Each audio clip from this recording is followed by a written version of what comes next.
sobre a palavra de Deus. E aqui nós vamos, com certeza, agora ouvir a mensagem da palavra de Deus. O irmão Leandro vai trazer agora a palavra. E o Leandrão, você vai falar sobre algum assunto hoje? Gerson, hoje eu vou continuar naquele texto muito rico que a gente estava falando na última vez que a gente esteve por aqui, que é o Sermão do Monte. O Sermão do Monte? O Sermão do Monte é aquele sermão que Jesus pregou e está registrado no livro de Mateus, no capítulo 5, 6 e 7. Um sermão bem extenso, com muitos assuntos, mas o principal assunto é o Evangelho do Reino, é a pregação do Evangelho do Reino.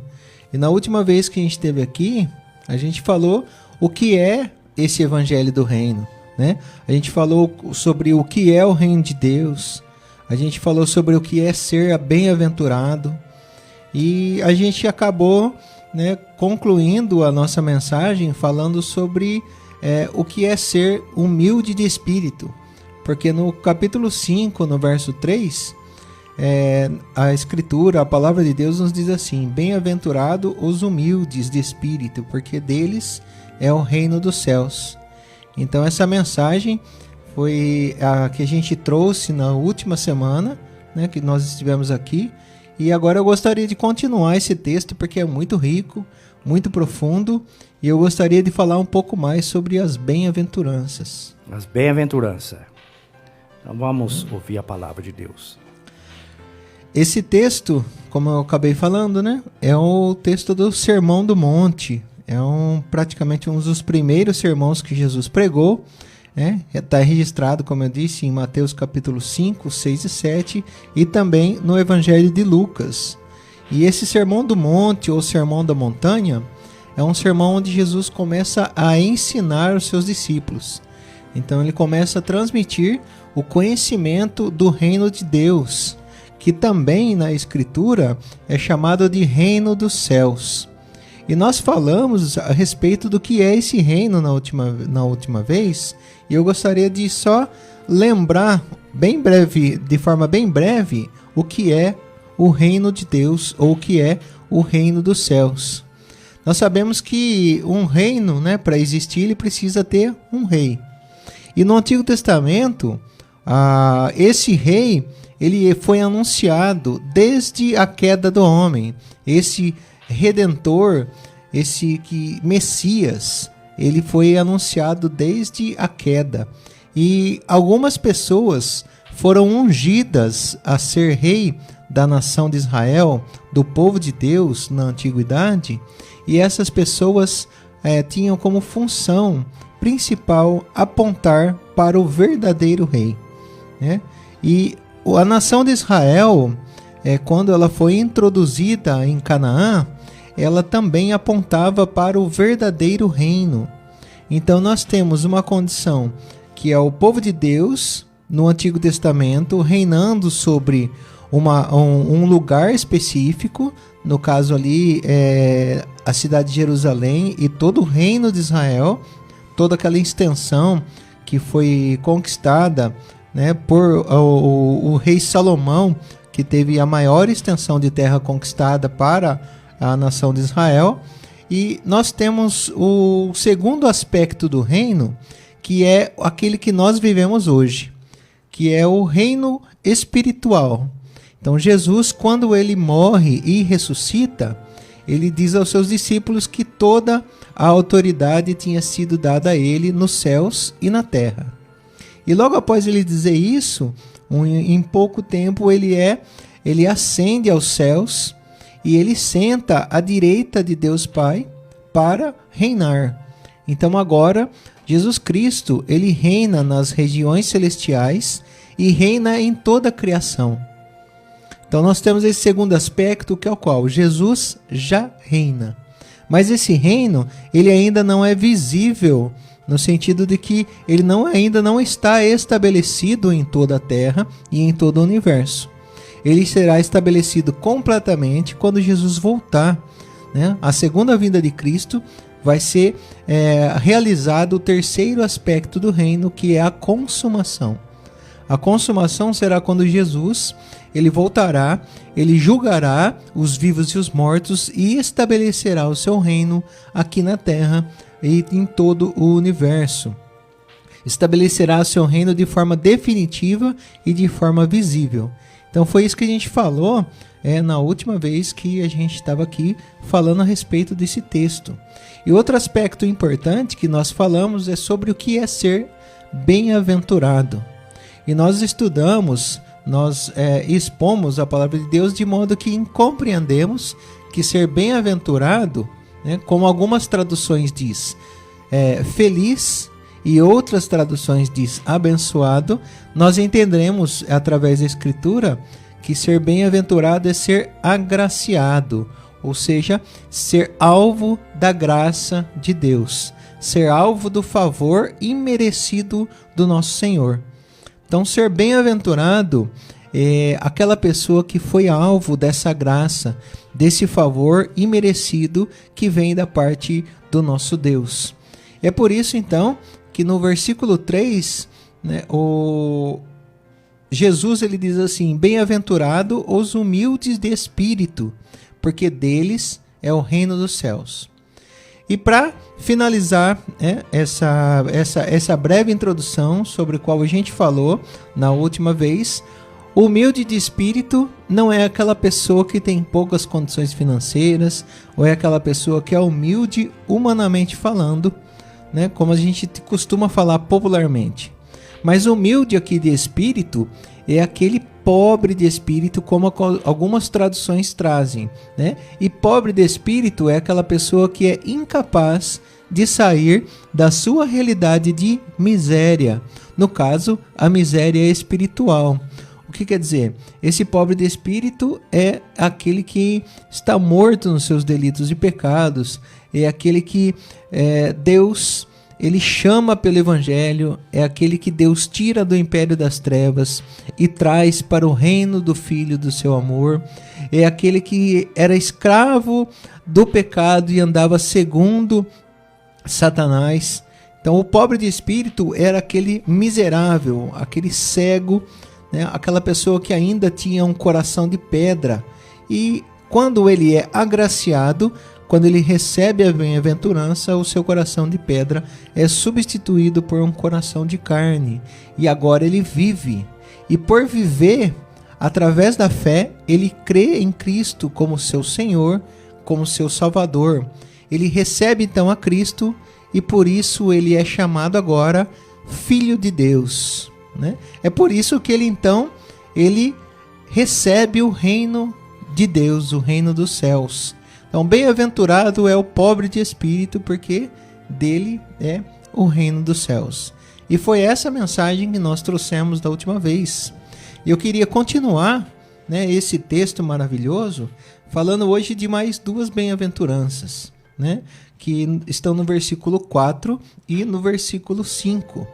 E a segunda bem-aventurança, contando que a primeira foi aquela que nós trouxemos aqui como mensagem na última vez. Então a segunda bem-aventurança é: bem-aventurado os que choram, porque serão consolados. Vamos lembrar então, bem-aventurado é aquele agraciado, bem-aventurado é aquele que recebeu a graça de Deus. É aquele que foi reconciliado com Deus através da obra de Cristo.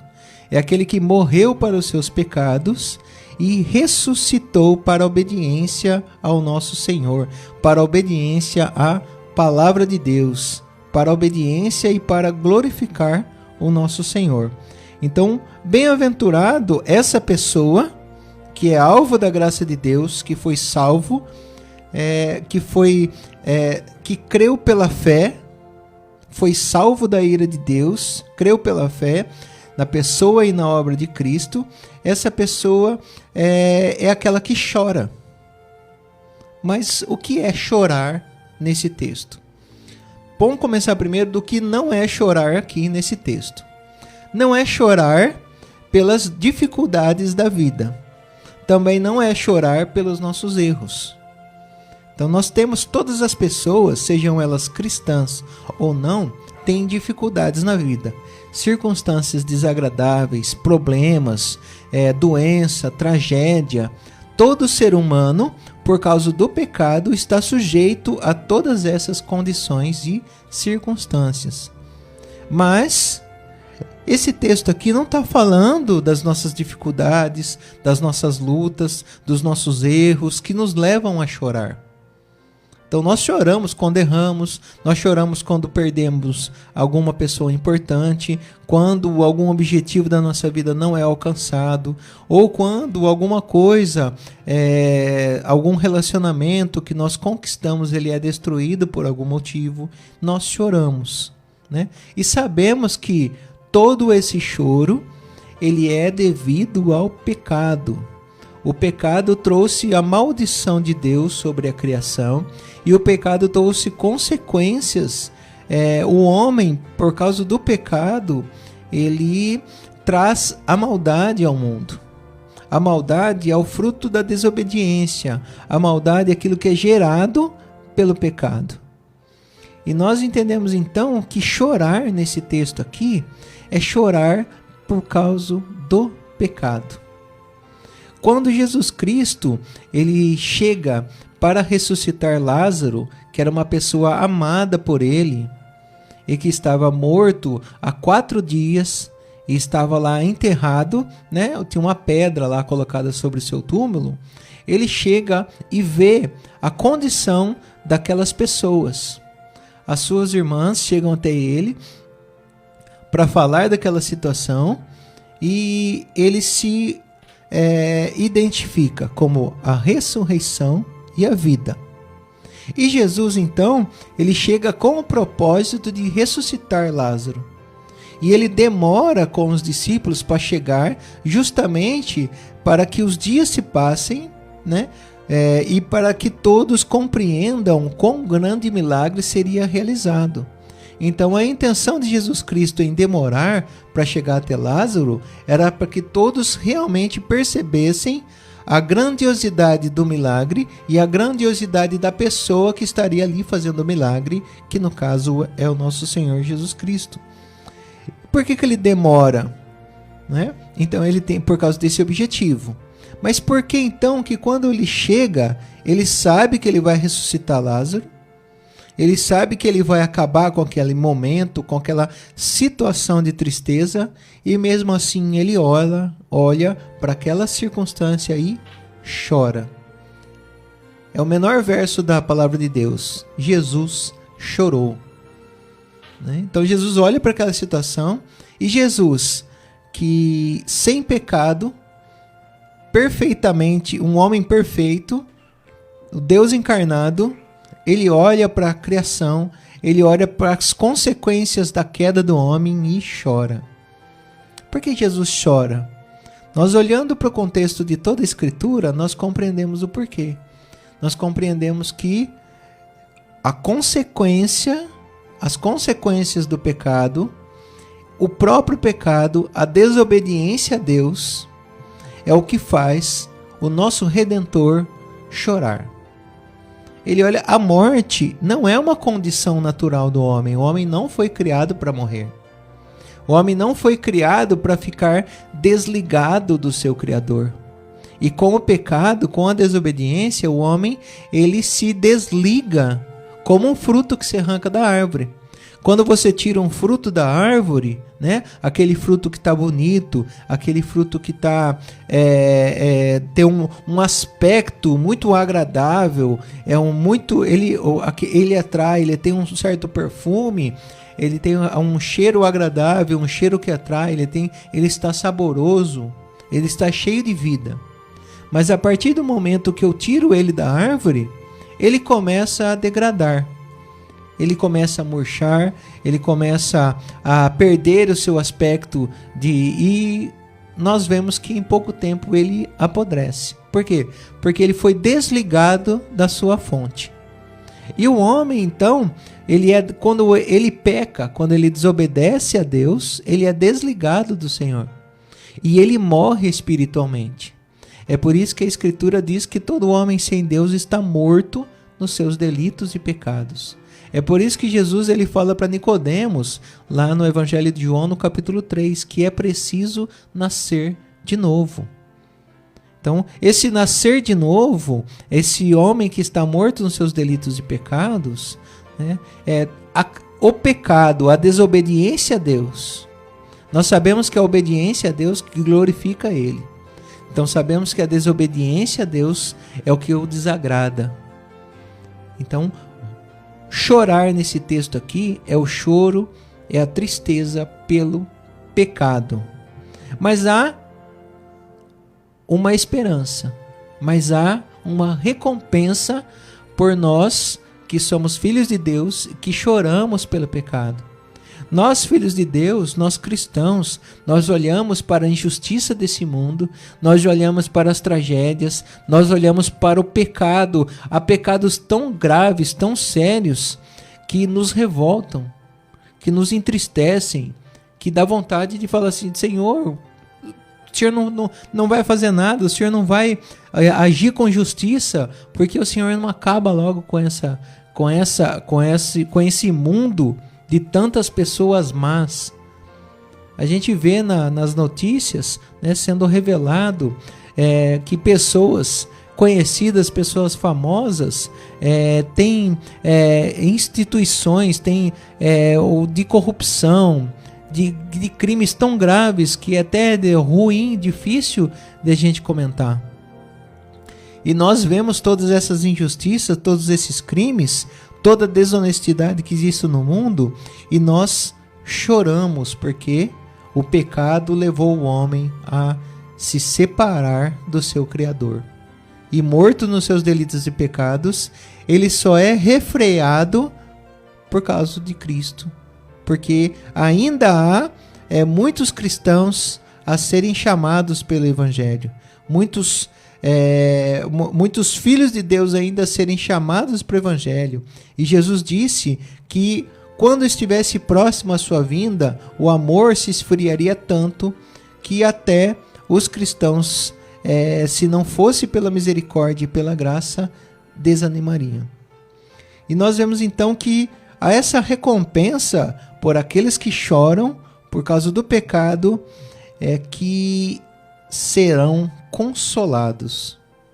Esse consolo, ele tem dois aspectos principais. O primeiro aspecto é aqui e agora.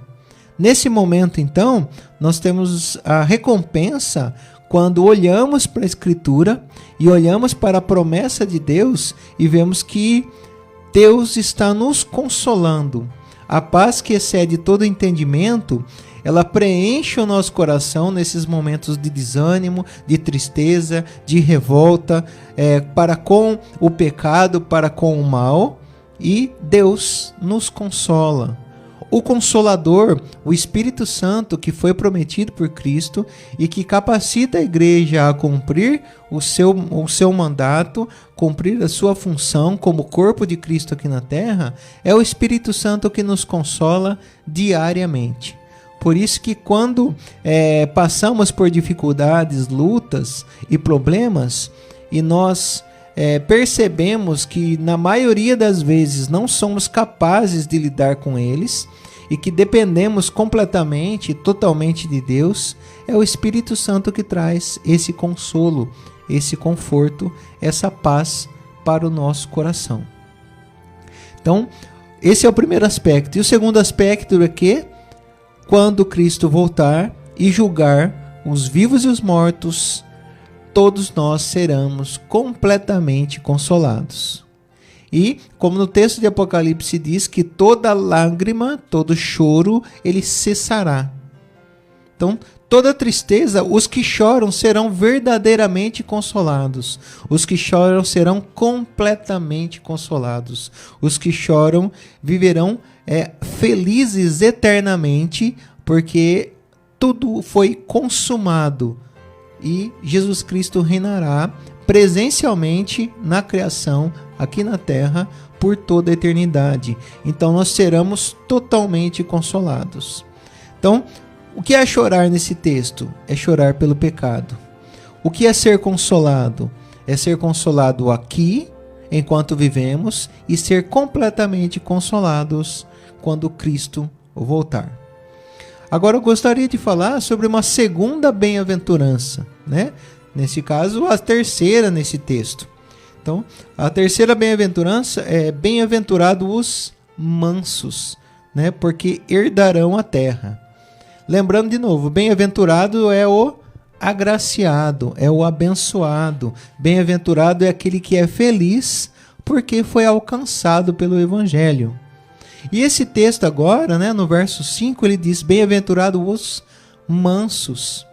E manso, né, aqui não é aquela pessoa que é calma, tranquila, aquela pessoa que não se abala diante das dificuldades ou diante das ofensas. A gente costuma olhar para as pessoas que quando são ofendidas e agredidas e não revidam, e a gente costuma falar que é uma pessoa mansa, né? Mas não é isso que o texto aqui quer dizer.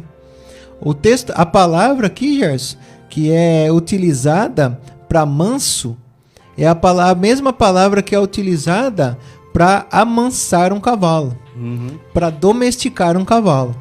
Então a palavra aqui manso no grego, ela quer dizer aquele que foi amansado e não aquela pessoa que tem uma qualidade de ser tranquilo, calmo quando é ofendido, quando é agredido, quando tá passando por dificuldades ou lutas e a pessoa continua tranquila ali, continua mansa. Não é isso que o texto está falando.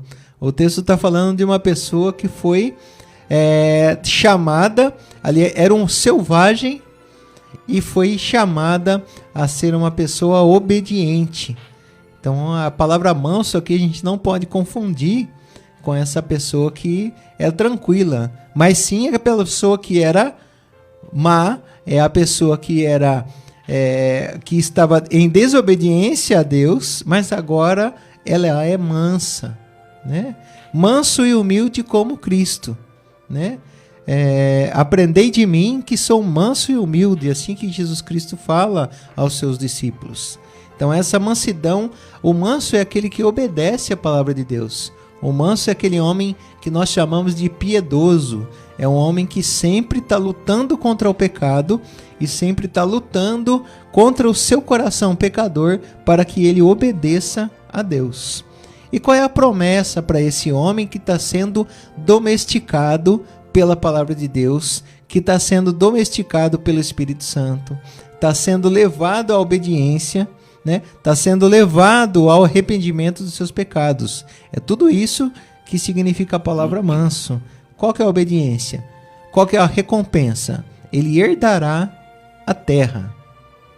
E aqui nós precisamos entender que só tem um único aspecto. A palavra serão consolados, ali a promessa serão consolados. A gente falou que tem dois aspectos, né? Um que é atual, no qual Deus nos consola o nosso coração diante das lutas e dificuldades, diante das perdas e tragédias. E o segundo aspecto que será o consumado quando Cristo voltar, que seremos completamente consolados. Mas aqui, essa promessa que herdarão a terra, ela só tem um aspecto. E qual é o aspecto? A consumação.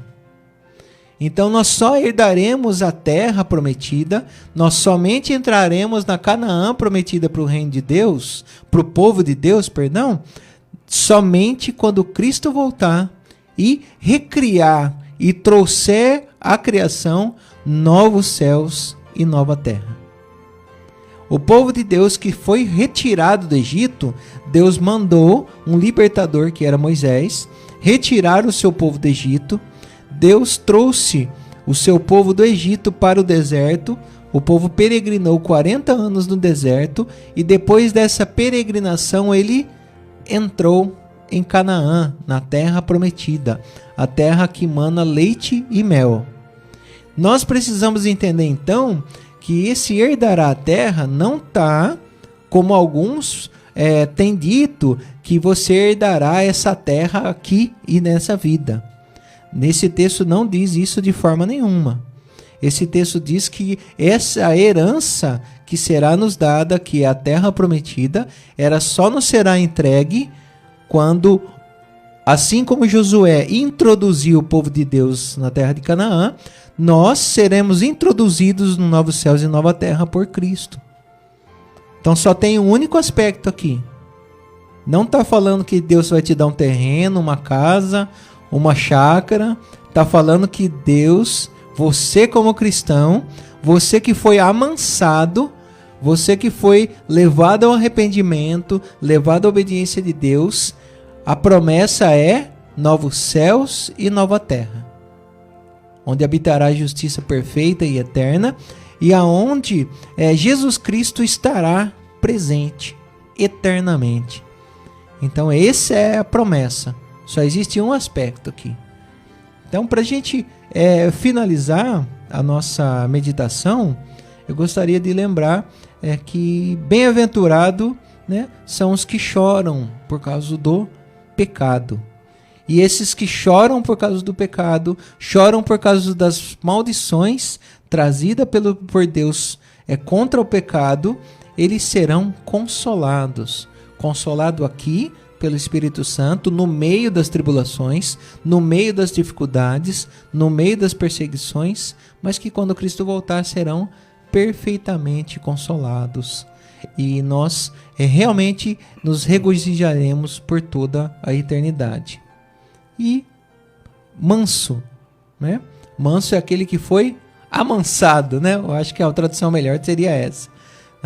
Bem-aventurado aqueles que foram amansados, porque herdarão a terra, e essa terra chegará até nós, né?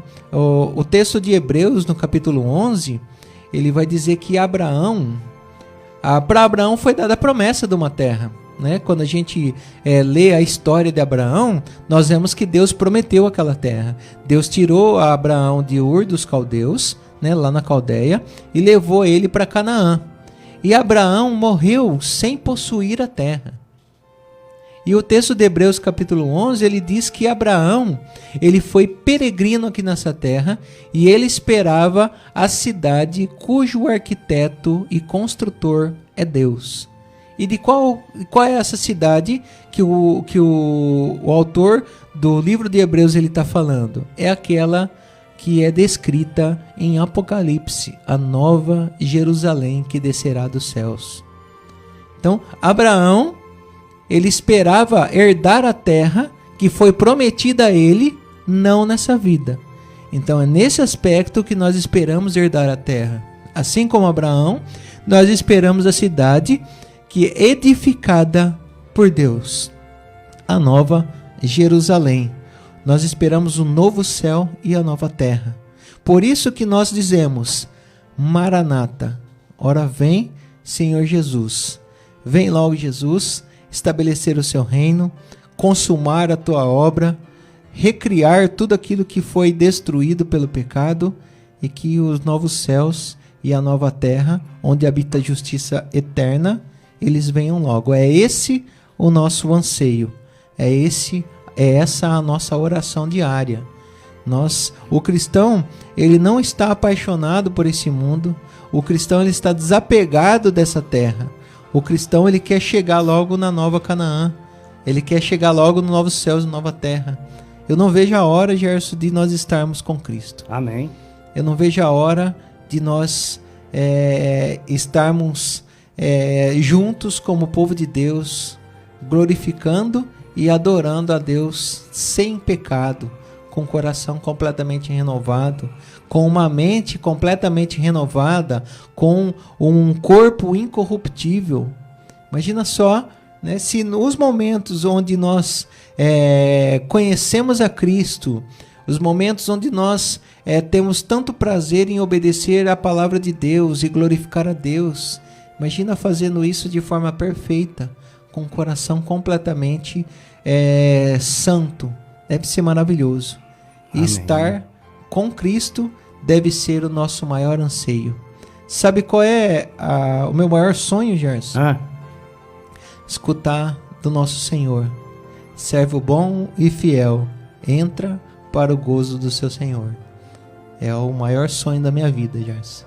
Amém. É esse momento. Que Deus nos abençoe, Gerson. Que nós Amém. possamos chorar pelo pecado, que nós possamos ser amansados pela palavra de Deus. Que beleza, maravilha!